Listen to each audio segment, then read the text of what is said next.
সবাই পারলে আমি কেন পারবো না, এই জেদ থেকেই সমস্ত অপমান, অবজ্ঞা আর লাঞ্ছনাকে পাশ কাটিয়ে এবারের উচ্চ মাধ্যমিক সমমান আলিম পরীক্ষায় অংশ নিয়েছে দৃষ্টি প্রতিবন্ধী অদম্য এক শিক্ষার্থী। দু চোখে আলো নেই, কিন্তু মনের ভেতরের তীব্র আলো আর ইচ্ছাশক্তি এই শিক্ষার্থীকে ঘরের কোণে আটকে রাখতে পারেনি।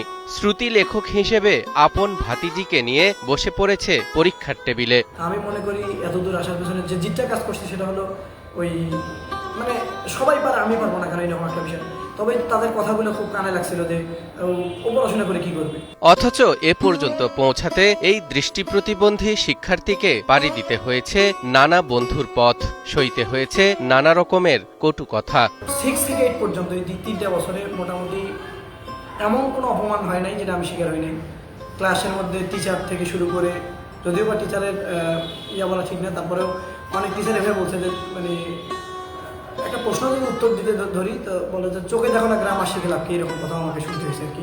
শিক্ষা জীবনের একেবারে শুরুতে ভর্তি হন বাড়ির পাশের প্রাথমিক বিদ্যালয়ে, কিন্তু সেখানে পড়াশোনার সুযোগ না পেয়ে ভর্তি হন স্থানীয় এক হাফেজিয়া মাদ্রাসায় এবং সেখানেই সম্পন্ন করেন পবিত্র কোরআনের হিফজ।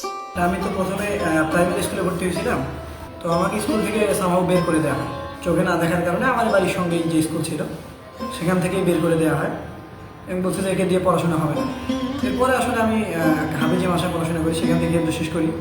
অদম্য ইচ্ছাশক্তির এই তরুণের নাম হাফেজ মোহাম্মদ মারুফ উল্লাহ। তিনি এবার কুড়িগ্রামের রাজারহাট ফাজিল মাদ্রাসা কেন্দ্র থেকে আলিম পরীক্ষা দিচ্ছেন। সুদূর রংপুরের মিঠাপুকুর উপজেলার বুজরুক নূরপুর গ্রামের এই সন্তান 2019 সালে বাবাকে হারিয়েছেন। তবে দৃষ্টি প্রতিবন্ধী এই ছেলেকে নিজের পায়ে দাঁড় করাতে সার্বিকভাবে সহযোগিতা করেছেন তার মা এবং কয়েকজন শিক্ষক। বিশেষ করে আমাদের কুড়িগ্রাম আলিয়া কামিল মাসে যে অধ্যক্ষ উপাধ্যক্ষ মহোদয় আছেন, আলী নুর হুজুর, নূর বক্ত হুজুর, সুপারিনটেন্ডেন্ট জনাব শাহ আলম হুজুর, উনি ছিলেন।